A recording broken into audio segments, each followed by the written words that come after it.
Welcome to the Retrospect podcast, a show where people come together from different walks of life and discuss a topic from their generation's perspective. My name is Ian, and as always, I'm joined by Stoney. Hello. And Jason. Hello, everyone. How's it going? Man. Yeah, it's pretty good. I mean, it's... I hate to do this again. What's I that? really do. But this weather. Oh, man. Yeah. Lord. it's... I almost feel like we need to change it from the Retrospect to the weather podcast. The weather forecast. Yes. I think we're going to be having a little turnaround here. Okay, it was 85 the other day, and within 3 days, it's going to be 30-something. 34 degrees. That's crazy. Winter is not done yet. But it definitely, I mean, for a minute there, I would say for a solid week at least, I ran nothing but the AC in the house. Mm-hmm. Yeah. Because it was warm enough to do that, where I was like, it's getting a little stuffy in the house now. And poor Miranda. This is the only woman that I know of in the world that will have the AC going in the truck and have the heated seat on high.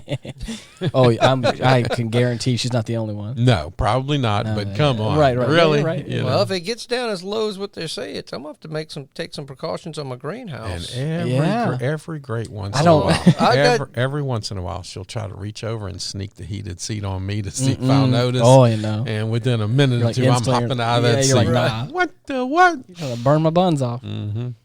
It's gonna be Yeah, I never thought about that. Yeah. Again, I don't It usually messes me up because I don't want to have to deal with this in late March. Right. I figured I would be done with having to insulate the greenhouse, but looks like I'm going to have to do it one more time. I didn't finish this before we started recording. There's a lady that I was talking with, and she was talking about how the our local weatherman meteorologist was saying, like, promised her that it's not going to freeze again. You don't got to worry about it. And so she planted some stuff that I forgot what she had said what it was. I'm assuming it's kind of sensitive. And she was like, and everyone around her was like, I don't know about that. And she was like waving her finger, like, he promised me, so I'm going to do it.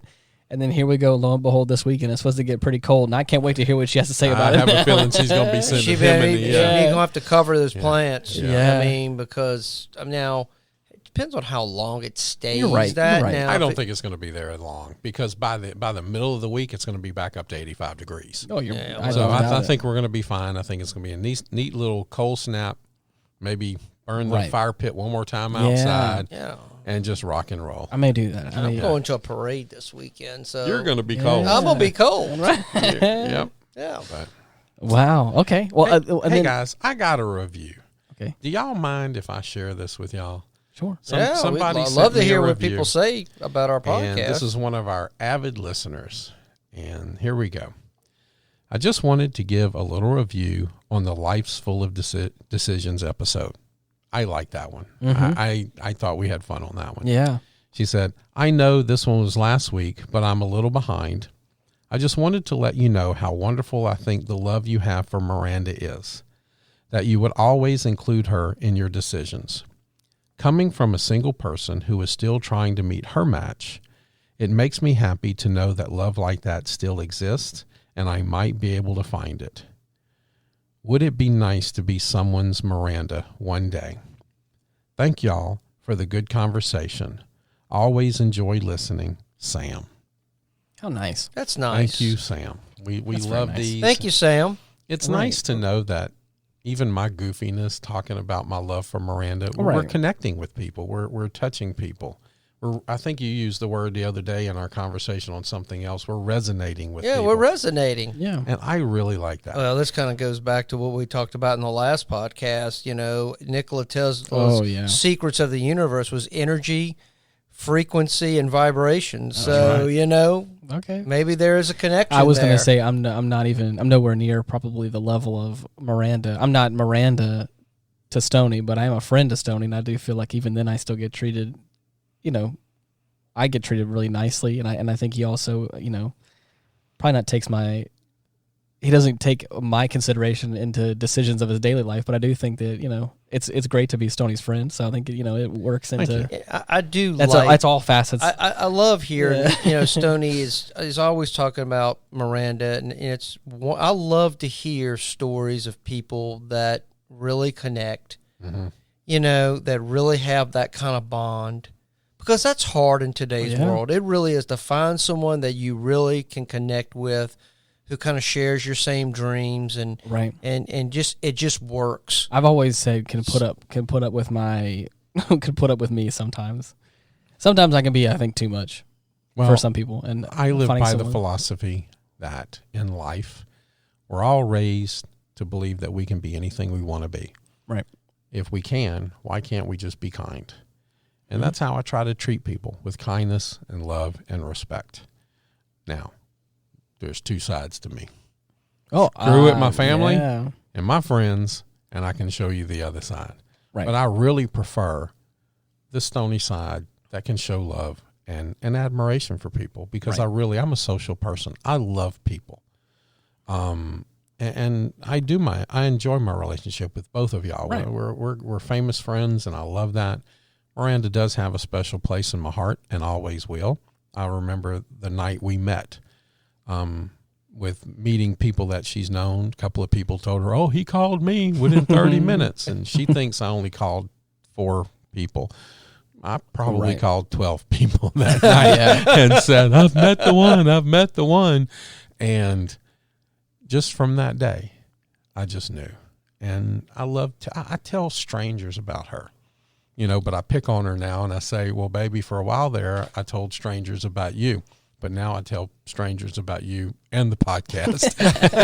And she goes, well, I better be the first one. Well, there you go. What was that feeling, Stoney, when you first met Miranda?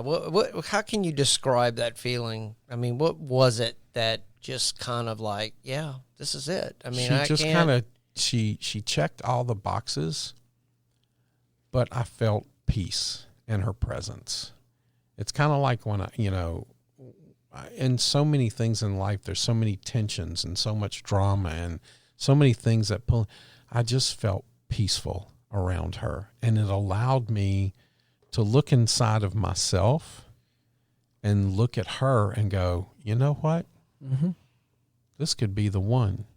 This could be the one. And then there was eye contact, because if there's no eye contact, it doesn't count.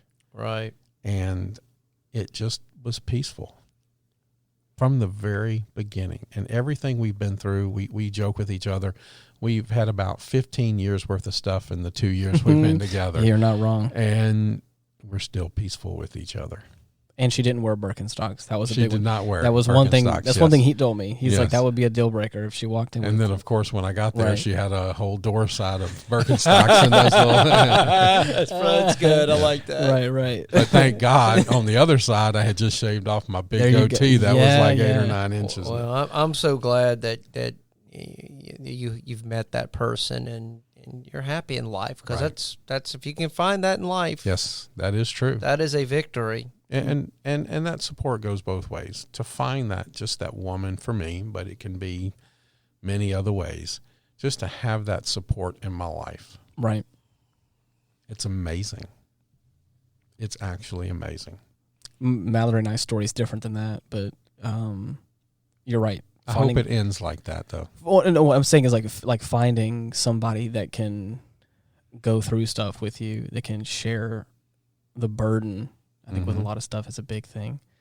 Yeah, I can't say that Mallory and I have been through like 12 years worth of stuff in 3 years, but it definitely feels like we've been through our fair share of stuff, and it's just great to see. For me, like the thing that really solidified some things for me was like the relationship with my mom and Mallory and my mom. Like after seeing that.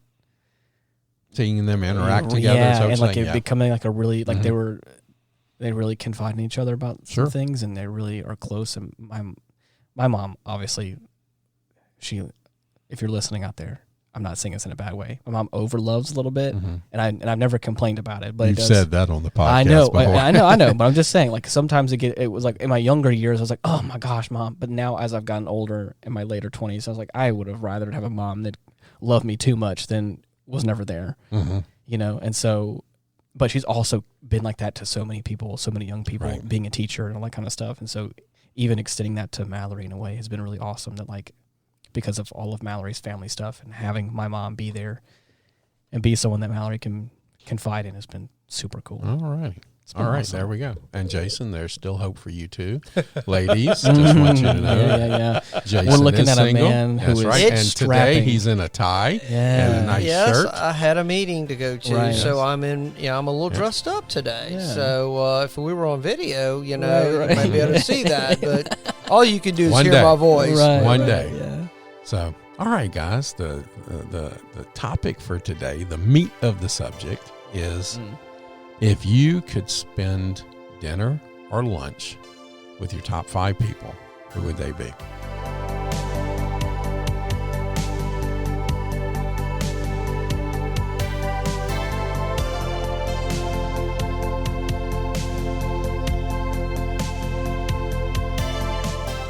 Oh man, that's a good one. That's.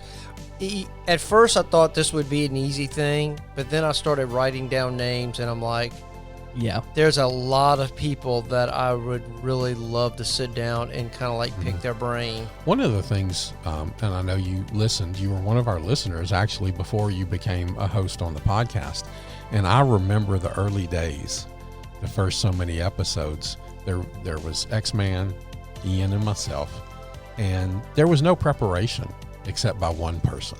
Oh yeah. Remember that? I do. And one person would know what the Yeah. subject was and then would present the question or statement to the other two. Right. And one of the things I like about the podcast is we have some episodes where we do a lot of research, and then some like today, Yeah. there's really no research. Yeah. It's just what's a conversation on the people that if you could have lunch with somebody, who would it be? Yeah. Ian, who would you first yeah, I want was to be? like, I'm going to put who's- Ian on Okay, the okay. spot. Put me who's on the going spot. to take a stab at this? Okay. Well, I feel like the first option that I would have is Haley Williams, which is the lead singer of my favorite band called Paramore. Okay. I love that band so much, and I think that she's just such a cool person. I've met her briefly once, and I just think like to be able to sit down and just have a conversation, because from what I've seen, just as like a fan watching her, showbiz life, Okay. it's been a crazy ride from what I've heard. I just think it'd be so fun to just, even though I've never gotten to her level of success, I've been in a career adjacent to what she's done. I've worked with bands on large stages. I've worked as a musician for a long time. Like I said, nowhere near the kind of level that she has had over her career. But I just think it'd be so cool to just sit down and like just talk about how things have gone and decisions that she's made and that kind of stuff. I just think it'd be super cool as like one artist to another, but also someone like who looks up to her, like kind of admiring her in a way, because she's like also just a really strong woman that has like kind of carved her way in an avenue that wasn't really dominated by women in a lot of ways. Mm-hmm. So it was kind of cool to see her kind of go through the ringer of like proving that like, hey, I can like be a lead musician and be really good and it not just be like a sexist based thing or whatever, so All right. I have a feeling. I know Jason's first one, and I have a feeling it's going to be the same for me. Uh-oh.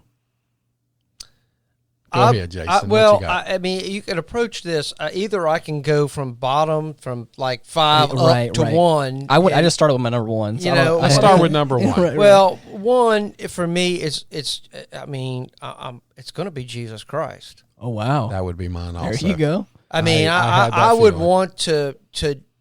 I mean, just the idea, to be one of the 12 apostles at that time, sitting at his table, walking around with him, watching him perform the miracles that is attributed to him. Wow.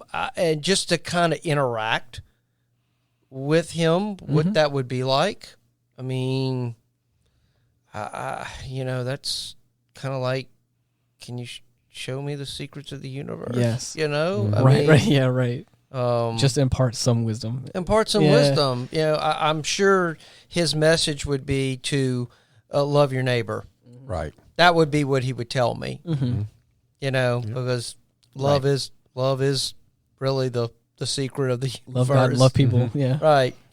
So that would be my number 1. And I would resonate that. That would be my number one too. I would like to sit down with Jesus, break bread with him, and just listen. Right. I don't know that I would really have to say anything unless he engaged me in conversation. I would just really, but I think in my heart, I hope that he would. I hope that he would engage me in conversation, because he engaged the people around him in conversations and asked them sometimes rhetorical questions and proverbs and, things like that. And I just, that would be just the pinnacle for me. That's really cool. Just, wow.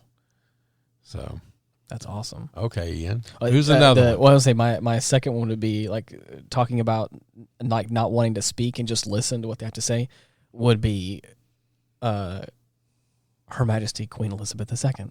Okay. Yeah, that would be the other one. I just want, but like I said, I wouldn't want. I thought about her too. I just want to. I'm sad I never got the chance to meet her, and it would be so cool to just.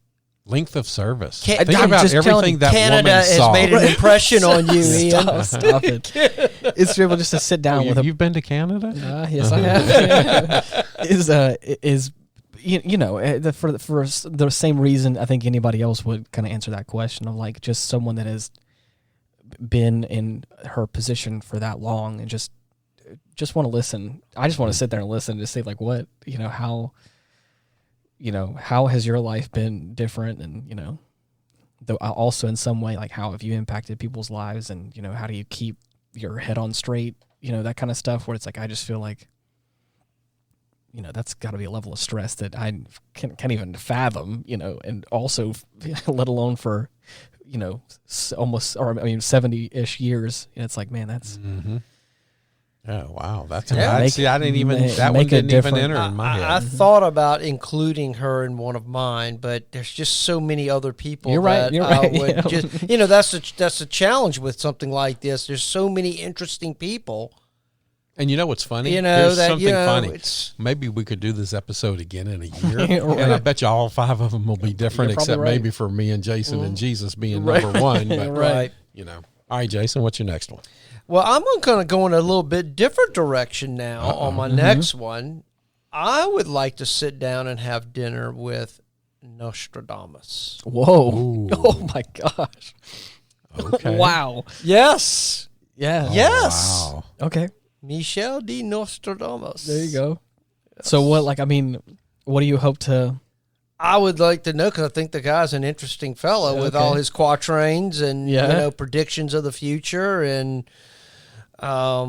just kind of what I've read on the dude is, how did he, how did he survive the plague? Yeah. And considering all his people around him were dying, but he never got sick. And just, I like to pick his brain, get his insights. Yeah, absolutely. Wow. Yeah, That's that's one that I just kind of came out of left field, but I said that would be an interesting fellow to sit down with. And I guess like what if you were, let's say hypothetically, you were to get some real insight on some things, like what would that? I guess like that is. I just imagine having a conversation with somebody like that and really kind of opening your eyes to like maybe some things about the world that you didn't know. I guess. Yeah, I don't know. I mean, whether whether he had, a real ability to predict the future. I mean, most modern scientists and scholars and stuff like that will debunk him. I mean, for all intents and purposes, but he did predict some things that did come true. Right. Hundreds of years after his time. So, I don't know if I'm quick to just dismiss things like that. I mean, in kind of our modern world, we kind of have snobbish opinions sometimes of people in the past. Like, we've got it all figured out, and they were stupid and stuff. Like, many times they're probably smarter than we were. Yeah. Right. I mean, our technology has gotten better, but I mean, has our intellect grown?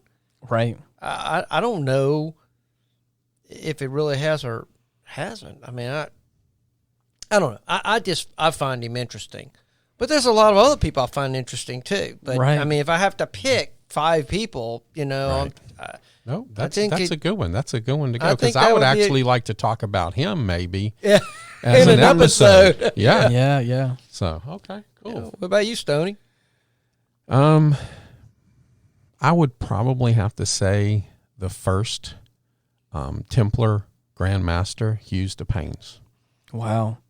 That would probably be someone I would like to talk to, because the Templars started something, and they invented basically banking, checks. They invented the first banking fees. They had a lot. They were the protectors of the merchant lanes going from Europe to Jerusalem. Right. And not always were they had a lot of rules, but they weren't always the best people. You had to find the toughest people to turn into knights or make knights to go do this job. Yeah, they were the special forces of their day. They were the special forces before there were special forces. And I just think I would like to sit down with him and just hear what he has to say, and how they did it, and why they did it, and what their mentality was doing what they did, and how they thought of the things that they did. I just thought that would be interesting. When did the Templars start? What year? 1119. Okay. Oh, now, it was actually before that, but that's when they kind of became official, and there was already knights that were doing this. This was just kind of when their true official inception, basically. Because that actually ties into one of my people that I listed on here, whether I'd want to sit down and have dinner with him, but I think it'd be an interesting person to talk to. Okay. Okay, well, all right. But I mean, think about that. Chivalry, the rules of knighthood. Mm-hmm. Just Right. I love things that stuff. that are gone today. Yeah. That, except maybe, a couple of people on the planet that we've talked about in, Right. other episodes, our Madison Brooks and things like that. Where are the knights today? Where are the chivalrous men that will stand up for the weak? Yeah. That will do what needs to be done. The first time I had read stuff on like chivalry and stuff like that, and also, the honor of war in a way of like in a fight, if your opponent is to drop his sword during combat, it is like chivalrous to, wait for your opponent Yes. to pick up his weapon to then continue fighting. I remember the first time hearing that, I was like, that just feels like such a foreign concept. Mm-hmm. Like, at least to what I think what my more modern perspective on what war and, and fighting would be like today. I remember hearing that, and like that, it almost checked me in a way of like, that's respect in a way. Yes, absolutely. There's many forms of battle, but the first battle has to be in yourself. Right. If you can win the battle in yourself, you can win the battle out there. Your enemy is not always the person you're fighting.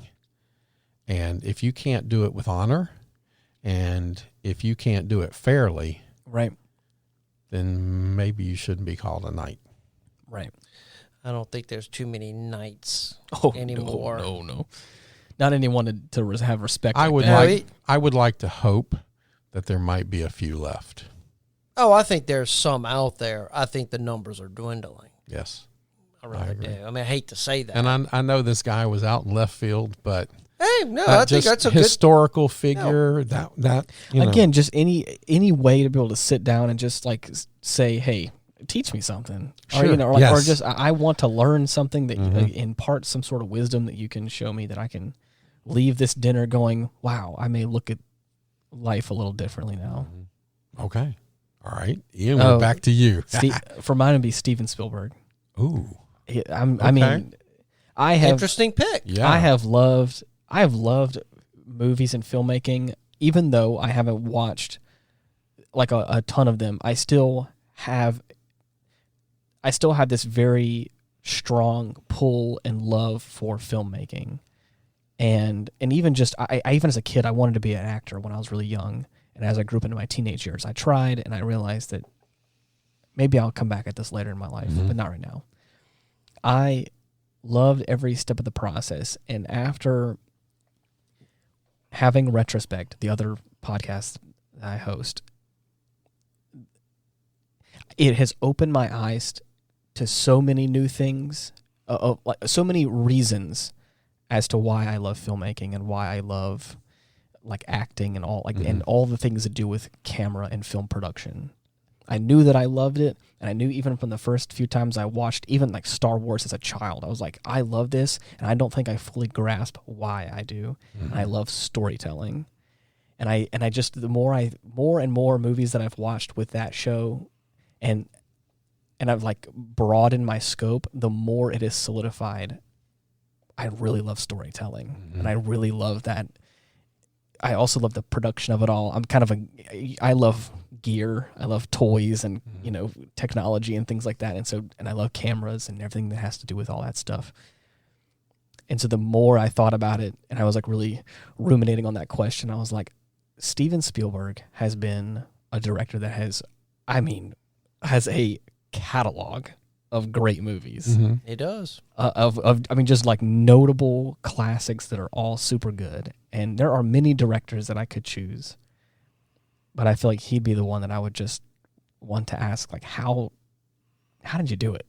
What got you started? What keeps you going? What, like that, those kind of questions of like, just, I guess the whole theme of the episode is like, I just want to leave like,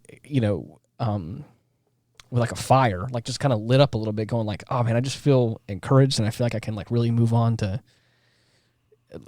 do something new or, learn something new or apply some sort of new skill or something to what I'm currently doing. I love that kind of stuff. And so I feel like he'd be one of those. They'd be like, oh man, don't even get me started. Is what I feel like how the conversation could go is like, What do you feel like his greatest work is?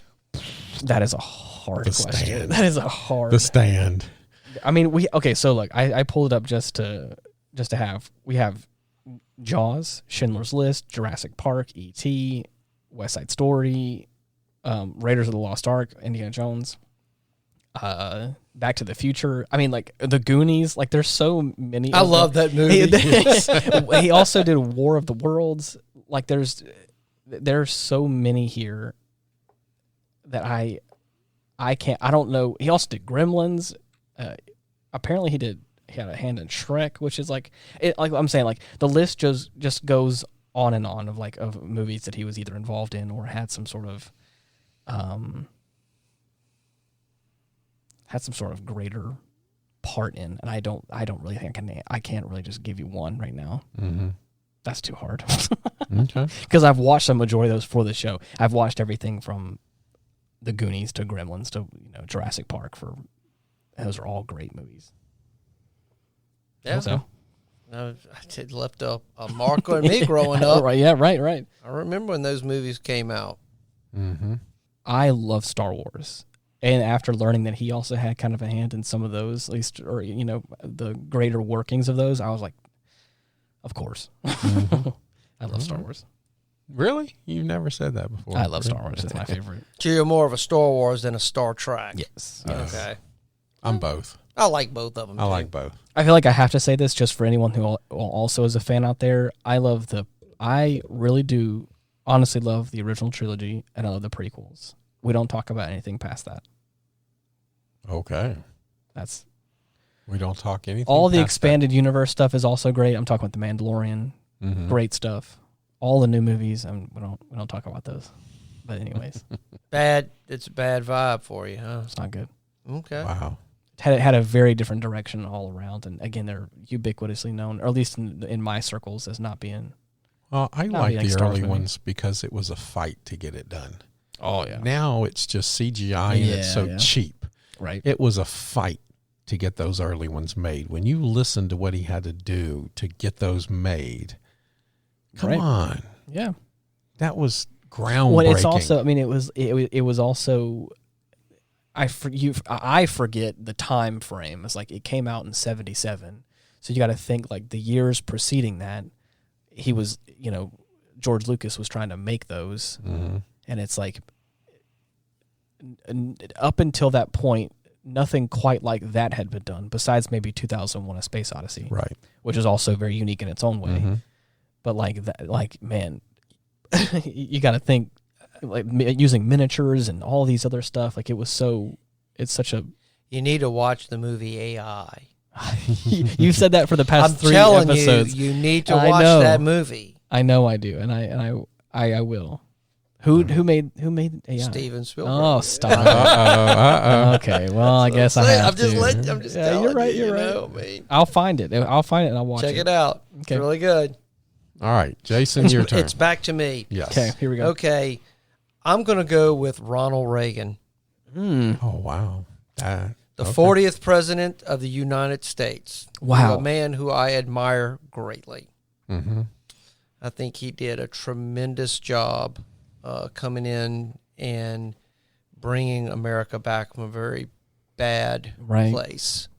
Because sadly, as bad as some of our presidents are now, they're still not as bad as the one that came before him. Yeah, Jimmy Carter. Yep. And, unfortunately, he's I'm sure he's a great man. He just was not a very good president. Nope. Right. But if anything, Reagan had his critics. And I understand with the Iran-Contra and everything that went down with that. I mean, I just think the nature of the world changed. America's hands were in a lot of different things. That would actually make a good episode It for would. us to understand that the time that he was in and Right. some of the things that happened and how the world, like you said, had changed and why the Iran-Contra happened and the war on drugs. Yep, all that's and intertwined. all of the things that came together during that time. Yeah. That would make a really good episode. You Right? know, Maybe we could add that to our big whiteboard up on the wall here. So. Reagan in his prime, Yes. especially when he was governor of California, and then when he ran for president. And most people don't realize this. He started off as a Democrat. Yes. And he changed over to a Republican Yeah, Party. He said and he was very critical of Hollywood, even though Yes. he was president of the Screen Actors Guild. Mm-hmm. But he And he felt was that an actor for a very, very long time. Right. He felt that the communists had infiltrated Hollywood. Right. And it's part of the reason why he ended up leaving. Mm-hmm. But I like Ronald Reagan. I would love to sit down and have dinner with him. I remember a couple of months after he got shot, he was speaking in Germany, and he was funny. He could tell a joke better than anybody, but he's telling this speech in Germany in front of all of these people, and a big balloon popped, pow, and he stopped his speech and went, missed me. It was hilarious, and it just. What year was that? I don't. That was remember. obviously after the assassination. That was a couple of months after. That was like 3 months after the Right. assassination attempt. Because you got to remember, he was right back up. Yep. He didn't stay down long. He was a tough one. Was that Hinckley? Yes. That's right. Mm-hmm. I think they've just released him from prison. Oh, Lord. Really? Yeah, Wow. he got out. Yeah, he was in. I think he was in some psychiatric hospital, Mm-hmm. Wow. Okay. and I think he did it to get attention. Jodie From Jodie Foster. Yes, he wanted to get her attention. Excuse me? Yes. Yeah, let me go try to assassinate Yeah, a president to get some actress's attention. That's why he was in a mental institution. Mhm. Wow. Yeah, that's So yes, Ronald Reagan would be. That's I would awesome. have to put him in the top 5. He was a great leader. He was. He was a great inspired. leader. Yes. You know, He you made could, people proud to be American. right. again. You could criticize his policies and some of them, and that's fine. Every politician is it doesn't have the magic bullet for everything to solve all the world's problems. But if he did anything, a leader is supposed to inspire people, and I thought he inspired Americans to be proud to be American again. wow. Because they were having a rough time. They were. in the late 70s with Jimmy Carter. They were, gasoline was rationed out. You can only get 10 gallons, and people were getting shot in the gasoline lines. Yikes. And then Iran had how many? 200? Yeah, they had the hostage The situation. hostages. Right? They had a couple, and they Well, released them the day Ronald Reagan took his oath. They released all of the hostages. Iran had overthrown the Shah Mhm. and had been taken over by the Ayatollah Khomeini. And most people don't realize this, that America had given him, the Shah, 2 printers that were so accurate they could counterfeit money. Yes. And as they took over and overthrew him, Iran still has those printers that can still and Iran is now the largest counterfeiter of American dollars. Wow. So, yeah, but he was a great leader. It was. He was truly a great leader. Wow. Stoney? Good one. I would like to think that my next pick was a great leader also. And we've talked about him before. He came up in our leadership one, Dr. Martin Luther King. Interesting guy. I would really like to talk to him and just sit and listen and learn and just understand how somebody who was a preacher of maybe 100 members could change the world and literally change the world and understand. I wish I could talk to him today and tell him how much we have changed and how much his teaching has changed my life to where he could know that what he did was not in vain. Right. And I would really like to sit down and talk to him and just learn. He'd just be one of those people you could just sit there and listen to. So that's really good. Yeah. That's crazy. That would, and he was a true leader. I'd be very interested to see who he thought his real enemies were. Yeah. Oh, yes. Oh, yeah. Yes. That would be an interesting conversation. That's a big person in history. Because I don't believe James Earl Ray killed him. Really? Nope. James Earl Ray denied that to his death. Wow. He did. I believe the government assassinated him. I do not dispute that. There you go. I agree with you whenever you're talking about. Well, they say they had a hand in it. Right. I was going to say, like, I agree with you when you're talking about him being a good leader and just for the same sort of reason, as some of the other people we've talked about. It's just how you got here. What does your life look like leading up to this moment where, you're changing history, like that kind of stuff. Yeah. I think it's also, if you could, show those kind of people too, like how much history has changed. That's what I'm saying. I wish I could talk to him in my time so I could say, hey, this was my father figure and I chose differently. And part of that was because of what you fought for. Right. And let him know you changed more than one person, but you literally changed one person. Yeah. And I just wonder what he would say to me if I could tell him that. Right. Wouldn't that just be awesome to just sit there and listen to that? All right. So that was my third one. We're rolling on. The fourth one goes to you. Number 4. Mine would be, this is heavy for me in a lot of ways, is Robin Williams. Oh, wow. Okay. I have watched so many films, and that man can convey emotion through a story and a character, I think, better than a lot of people can. Yes. He came up with one of the greatest quotes in history. What's that? Ever. Robin Williams said that, yes, God created man with both a brain and a penis. Oh, God. But he did not give him enough blood to operate both of them at the same time. There you go. Yeah, that plays out a lot today's world. I think that's the greatest quote on the planet. I'm sorry. But that's a really good. That's a really good choice. And I like that one. That's a good one. Dead Poet Society. You're right. You're right. Patch Adams. Patch Adams is a great one. There are so many movies of his that, like I said, are funny, and I fundamentally believe this. I think that people that are funny or people that have a really good sense of humor also understand the more dramatic side of things, the harder things of life. Because I think, I could be wrong here, I think if you have a good sense of humor and you have at least a little bit of understanding of how the world works, you're not super cynical against it, you can take that and make a joke out of it. Sure. Now, for him, obviously, there may have been some more things at play there, obviously with, some depression of some kind, or, like things that may not be what I'm talking about, but it also could be, you could probably have a different perspective on the world entirely, which is why you can probably, laugh about it. I may not be to his level, but I find myself in the face of adversity or uncomfortable scenarios, I try to joke and make the moment lighthearted. Mm-hmm. And I love that whenever everything may be a little bit serious, or there may be, even in this show, for instance, like you talk about some things and sometimes like to throw a little curveball of a joke in there just to lighten it up a little bit. I'm sorry. No. I do that often. Well, that's what I'm saying. No. And that's because I had some response to the little CPA thing in the last episode. Right. Stoney, how could you do that to us? Stony. Yeah.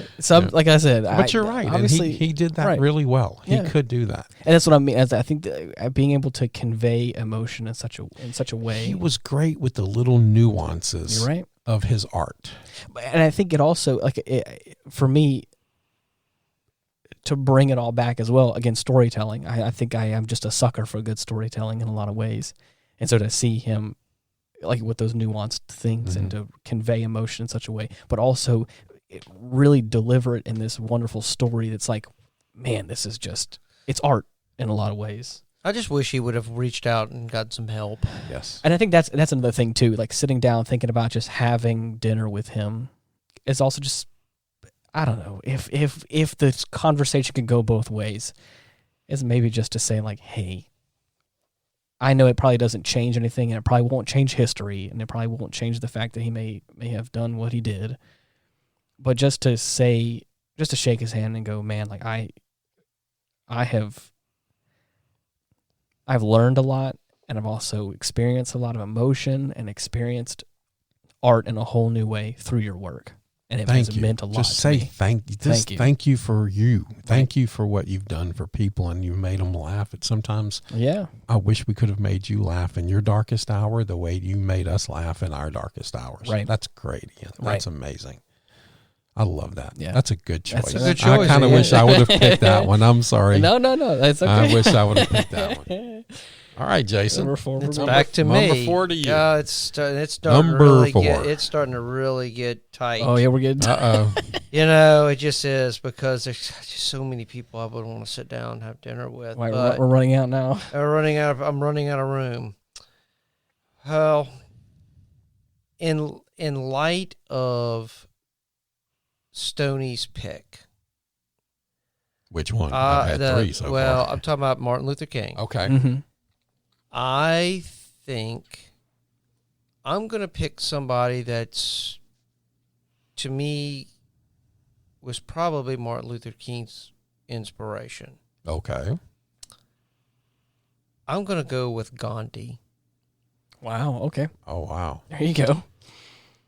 Another great leader. Another great leader who believed in nonviolent Right. change in his country of India, trying to get India independence from British rule. Okay. Wow. So I would love to sit down with Gandhi to kind of, where did this come from? Because, he comes from the Hindu tradition. Mm-hmm. So I just think I would want to know his worldview, because this was a time when this was not a very popular thing to do. No, it was and not. And dangerous. Matter of fact, he ended up getting assassinated by a Hindu nationalist because the Hindu nationalist thought that he was too accommodating to the Muslim element of India, and I forget, there was another. It was like 3 different groups that were kind of fighting, and he was trying to get everybody together, and he ended up getting shot. Wow. Took 3 bullets to the chest at a inter prayer breakfast or dinner, whatever it was. Man, That's sad. But he paid the price, trying to create peace, and he ended up dying. It's crazy how someone with such a noble goal and great intentions can just rile some people up that much. It just baffles me to think about that someone, it would be one thing if he was going about this in an aggressive way. That's right. It's got to be this way, and I'm going to hurt people to get there. You know what I mean? Then it's like, I'm going to have peace and I'm going to do it by my way and show force and, be really upset. I could understand people getting like upset about that and go like, and fight that. Yeah. But to have someone be like, I just want this to be peaceful. I want it to be as little dirty as we can make it. Mm-hmm. And then someone gets so, and like I said, I know it's obviously a different culture and a different religion, and from what I even know, so I know that I'm saying this out of ignorance, believe me, but it kind of surprising to hear that of, how someone can feel. It's so funny. That's what I'm saying. Gandhi gets killed. Right. Martin Gets Luther shot. King was Martin shot Luther as well. King gets killed. Right. And both of these men attempted to affect change in a positive way Through peaceful means. through peaceful means. It's crazy. And so following what's Stoney's pick as Martin Luther King. I mean, as I said, there's so many great people. I would love to maybe sit down with Gandhi. Right. Wow. It's another great option. That's a great one, too. Man, a couple of y'all think Right. Man, why didn't I pick that? Think out of the box here. Yeah. Well, this is a great thing. It's all of our different our different perspectives on the matter. Again, we all have. And it's got to be an honorable mention. I mean, yeah. All right. Cool. I guess it's back to me now. Your tag, you're it. I hate to do this to you. I hate to do this to you. But you're going to love this. Okay. And if you ever research this man, Ian, Okay. I want you to understand that people like Steven Spielberg Right. were allowed to do what they did Right. because of this man. Okay. And him and his teammate at one time were the greatest comedic duo on the planet. But it was all because of his work and the things that he did in filmography changed how movies were made. Jerry Lewis.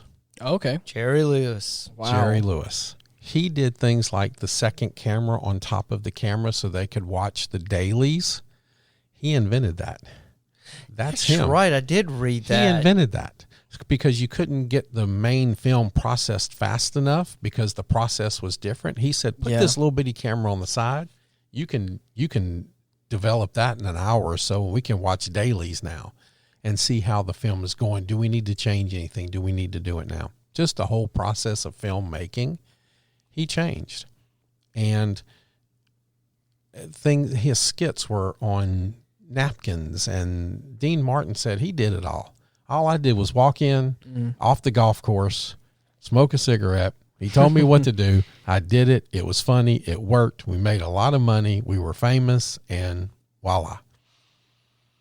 And I just think to sit down with him and talk to him about the process and the comedic, attitude that he had. He was funny. Right. He put everything he had to into his skill, into his work. I mean, he even broke his back in the movie Cinderfeller. When he ran up the stairs, he slipped, smashed on his back, and being addicted to the pills is kind of what hurt him, right? In the future from there. But Jerry Lewis, I just think that would be fantastic. I loved his movies. I can remember on the Jerry Lewis telethon, Frank Sinatra, Jerry Lewis and Dean Martin hadn't talked in more than 10 years.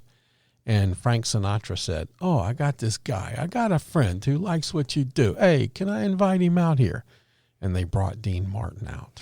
I was watching that. That's crazy. It was just absolutely insane to see them two. They haven't spoken. So he's like, "Hey, you've been working what?" Yeah. It was just amazing to see those two back together again.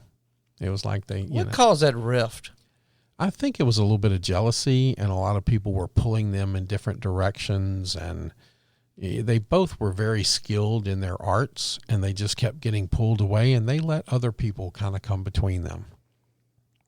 I love Frank Sinatra and Dean Martin and all of them. That whole The Rat Pack. The Rat Pack. That's I love right. that stuff. That kind of genre of music has a special place in my heart. Well, that and the acting back then. Oh yeah, you're right. You You're right. know. Yeah. Now, Sammy Davis Jr. had the easiest line of any of the movies. "Frank, can I get you a drink?" Because that's, but just that whole Rat Pack era was just amazing. But Jerry Lewis, and I don't know if you've ever done any research on his contribution to filmmaking. Yeah. I would love for you just to read about that a little bit, because you'll be blown away. I've heard his name and I've heard of him. I know more about the other side with like Frank Sinatra, Dean Martin, and all of them. The whole like the music side of things more so. Do you know how we take our phones and we do all these little films and movies around our house and everything? Yeah, he was doing that. I believe it. He was doing that with hand cameras with his wife. What was it, Janet Leigh? Yeah. Mm-hmm. You know, and they were doing that with their friends. They were the originals to all of this. But all these kids think today that, oh, we started this. No, you didn't. Somebody else did decades ago. Crazy. So number 5 to you, Ian. Oh man, mine's a little more obscure, but it means a lot to me. That's all that matters, yeah, brother. right. That's all that matters. You're right. Is Jacob Collier. He's a musician who is I'll tell you a little bit about him. He's from England, and he is like a singer, songwriter, and he also plays, you know, every instrument underneath the sun. He is kind of like I would consider like a modern day, I don't want to say Prodigy, but like it comes across that way. Mm-hmm. I don't really think he views himself that way. But this comes with wanting to learn how he views music and how he views the world, but also a little bit of jealousy in a way because he's the same age as me. Mm-hmm. Okay. So it's like, it's so interesting to see how I got into music in my teenage years and I've played since then, but he was raised with a musical family and just had every instrument under the sun at his fingertips from when he was born. And how does that like shape and mold somebody? And how does he view music differently than I do and view the world differently? And as an artist, how does that kind of work? People tend to not like him a whole lot because I think he's really big brained like about all of it. So it feels a little hard to digest because it's so, I think he just looks at music differently. I think he perceives it and hears it differently because it's kind of like we talked about like Nikola Tesla. You talk to somebody that views making things differently. Okay. When they're so, I'm not saying this is him per se, but when you have somebody that's that intelligent or that knows music or knows his craft that well, that can sit there and build something in his mind before even putting it into the real world, and you're like, that just sounds crazy. And it works. And it works. And it works. That's what I'm saying. Yeah. It's the same sort of thing. It's to talk to Jacob Collier, who can view music and conceive music before it's ever written and like and do something that feels hard to interpret and understand from like a traditional conception of music. People I think get turned off by that because they're like, it's too much. It sounds like noise or it sounds like whatever. But it's that understanding of it when it's restrained and it's put into more traditional means and it's kind of more honed in a little bit more. It's that level of understanding of music and that level of just being around it for so long that just whenever he plays something, I'm like, man, I don't even have to, I feel it. I just know through every, like what he's playing, he's putting every bit of himself into, and he understands it fundamentally at the most basic level.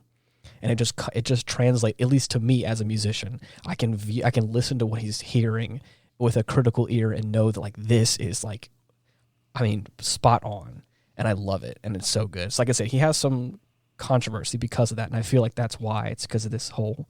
I just don't think that people fully understand, and sometimes I don't.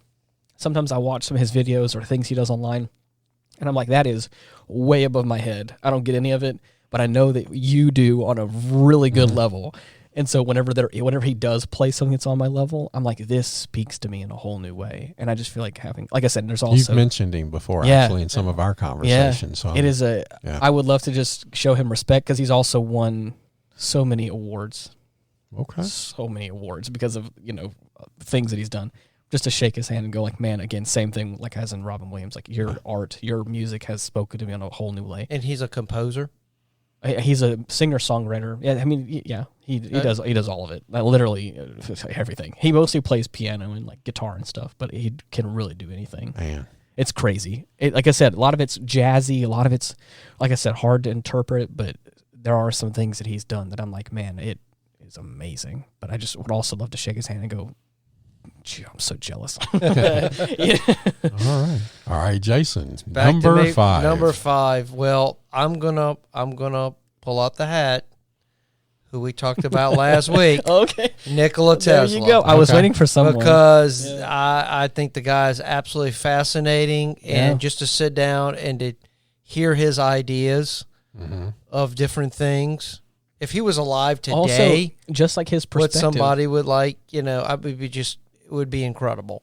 I would be in awe of something like that. I would love to talk to him, just to kind of honorable mention what you're talking about, is to see how does a person that wants to devote himself to just bettering the human race, right, and just and do good at what he does, how do you do your thing? What is your process? And not want profit for it. Yeah. Tell me how you work through your stuff. Like, how do you conceive the world, and how greater? He has ideas that are floating around his head 24/7. Right. He doesn't have time to think of really anything else because his brain is being bombarded with these concepts that are just he literally was bombarded. Yeah, he would get these flashes in his head. Exactly. How do what do I do with all this? Right. It's like, I just think, to me, that would be an incredible dinner. Yes. Right. That would be awesome. You're right. I thought about adding him in there, but I got another. Finished talking about him, but we really talked about him in the last episode, and I just as I said, this list was hard because there's so many people. Yeah. Hard in a good way, though. It's exactly because there are people that have inspired I got a sheet in front of me of like 21 names that I would love to sit down and we might talk about a few more after we get our top 5. But if we have to do top 5, I would. Well, after we got top 5, I got another question for y'all. Okay. I would like to give my honorable mention quickly and then go into my 5th one. Okay. My honorable mention is the first guy or girl that drank Kopi Luwak coffee. Who was the first person that went, okay, well, that cat is pooping these beans. Maybe I should grind them up and drink them. So I just wanted to sit down with my honorable mention and go, what the heck were you thinking? Well, I'm enjoying my poo-poo coffee right now. Right. So I think we all My honorable mention is, and I hope I don't put anybody off thinking that I'm not genuine in my 5th pick, and it may not really be my 5th pick. It may be a little bit higher, but if I could choose to sit down, it would be Miranda and my family. There you go. And I'm not saying she's 5th, and I don't want her to listen and go, wow, I'm way down that list. I would have lunch with her or dinner with her any day of the week. Right. And my family, Magnus, her other kids, yeah, my brother and my sister, my mom, Miss Linda, my mother-in-law. I would just like to have all of these people together. And if I could sprinkle in a few close friends, that would be okay too, because that would be awesome to me. Just put that block of time and just spend it with them and break bread, and eat and talk and laugh and just spend that time together and have that memory. I had joked around in the past about this, but we're talking about honorable mentions and just joking around. In my youth, I made this joke. I was like, there are 2 inventors, Willis Carrier and Stuart Kramer, were the inventors of air conditioning, and I just want to thank both of them because that would be a good honorable. I wouldn't be living here today in the deep south if it wasn't for air conditioning. Without the air conditioner. Just thought I'd throw that out there, a little fun one. All right. So let me ask y'all a question. Okay. This is kind of a question here.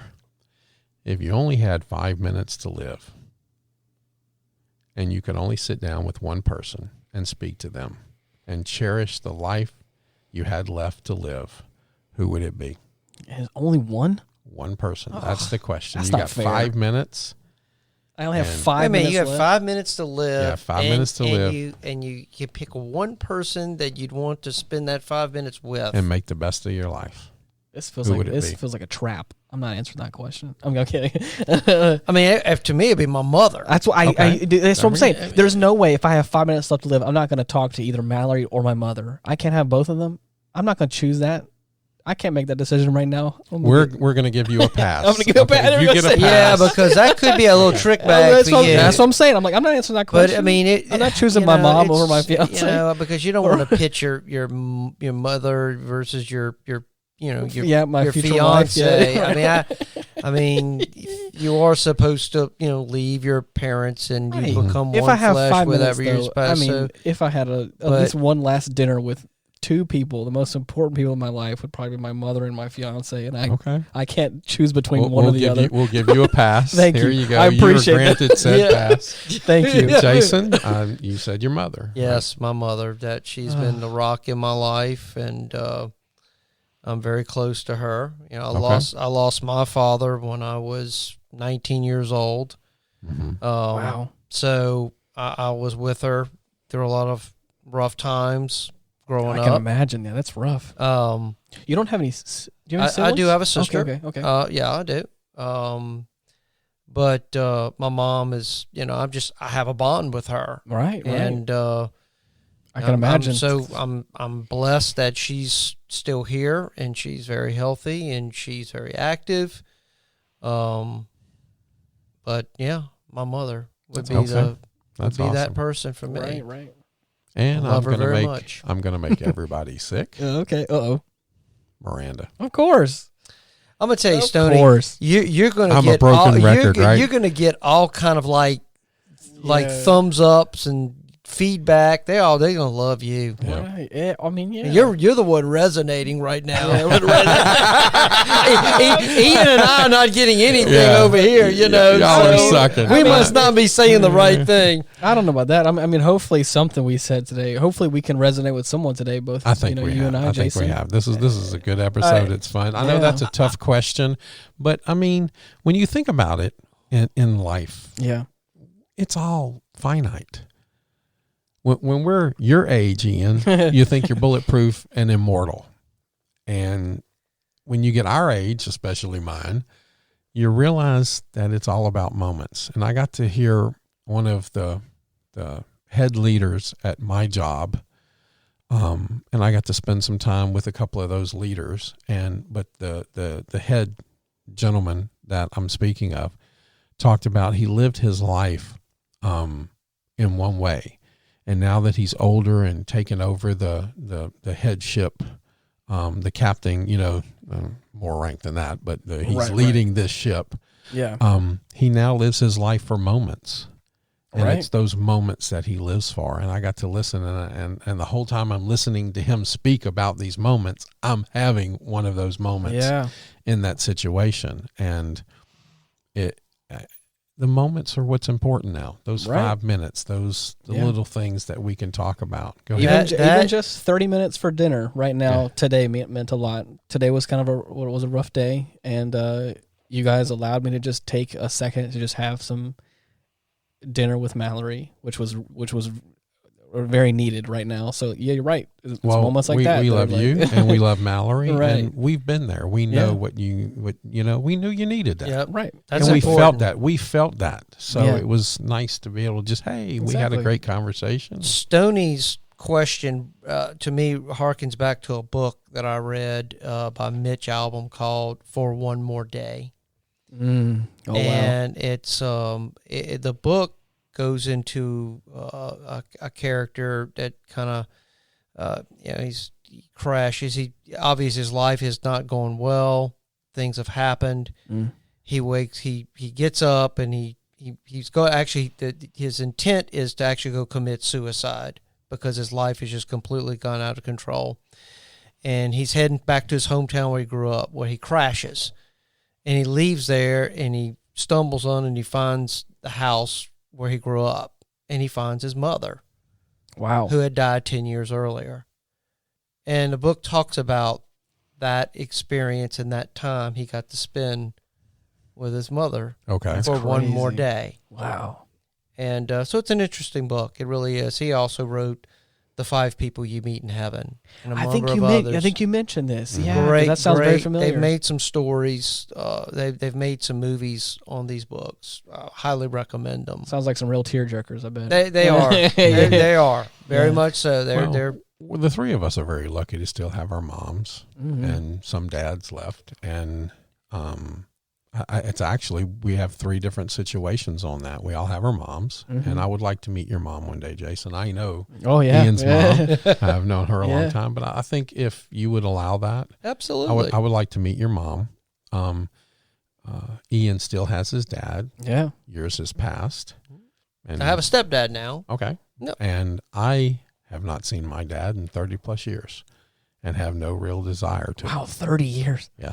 So Oof, man. we are all, Everybody's Right. got a we story. keep talking about the differences, Yeah. the retrospect being, from different perspectives. Right. We literally Very- have different perspectives on Well, the dad situation. Let me just say, I'm speaking for all young men that either are planning to get married or are married that have a great relationship with your mother and your fiance/wife. You do not have to choose just one. You can choose both.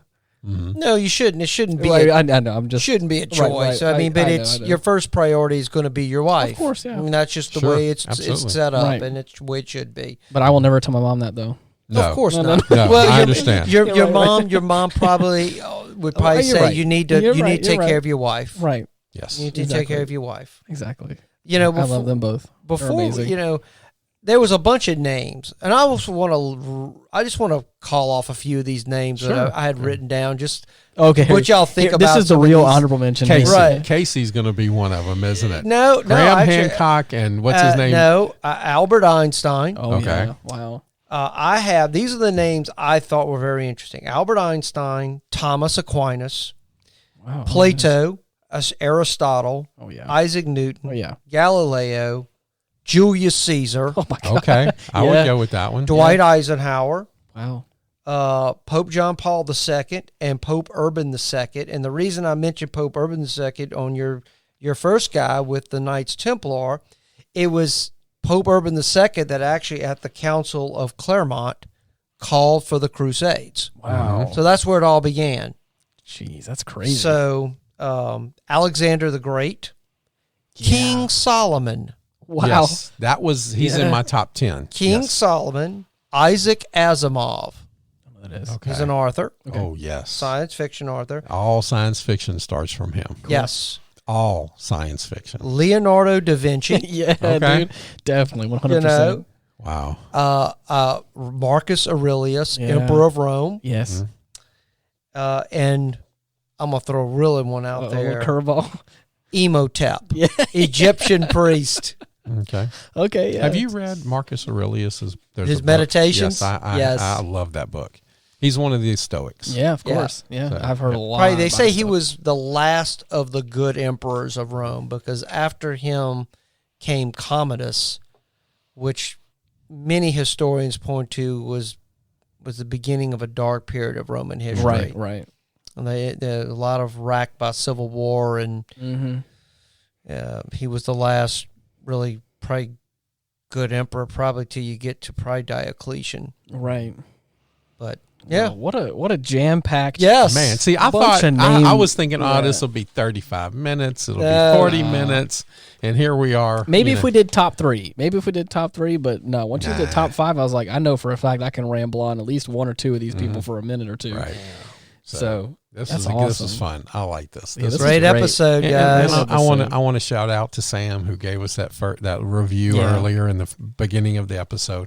We love hearing from you guys. Yeah. Please, email us. Yeah. Some of y'all have my phone number. right. Use it. Yeah. We have Facebook page. I hope Ian's that- got all the I hope details that- on that. Well, I tell you what, y'all let us know what your favorite people you would Sure. like to have Yeah. to have Absolutely. dinner with. I'd love to hear And what why? other people And why? think. We're also And right. why? We at least we've been sprinkling in a couple of episodes where we research a person in history. So I think it'd be kind of nice too to look into some people's suggestions as to Sure. what they think are great people in history. And to, who you know, y'all talk want us about. to research and talk about. Yes. Yeah. Because I had a couple of people tell us about the Thomas Edison.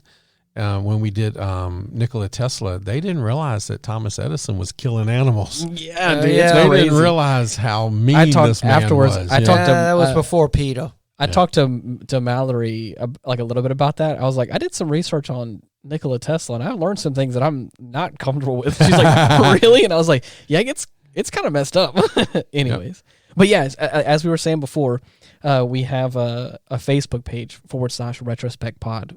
Where you can, leave all of your comments. I hope that Jason and I are resonating with you as much as Stoney is. So if we're really touching you in a way, like let us know. We would appreciate a nice pat on the back every now and then too. Yeah, Stoney's cornered the market, right. I think. I'm just a cornball, and people think I'm mushy. Yeah, and what it is. He knows where to hit him. It's right in the heart. Yeah. A man who's proud of, or a man who's very loving and proud of his wife is, it's an easy check well, to I cash. have the bestest wife on the Of planet. course, there you How go. could See? I not feel this way? And Yeah. I will Anyways. say this. Let me. I know we're kind of closing it up, Right, but I recognize a gift from God, right. and I know what a gift Miranda is to my life, Yeah, and I thank y'all for letting me share that. no problem. I mean, Thank you for letting me honor her. Of and course. honor Absolutely. and thank she God should for be that. honored. you're right. Yes, absolutely. 100%. Thank y'all for doing that, allowing me to do that. I appreciate both of y'all very, very much. Well, I appreciate you guys. I appreciate your perspectives on life and the world because it's fun to talk about this Yeah. kind of stuff. But also, if you're looking to on all the major podcasting platforms, you can type in Retrospect and probably find us that way. But anyways, until next week, thank you so much for listening. Bye-bye. Good night, everyone. God bless. You're the best. Peace.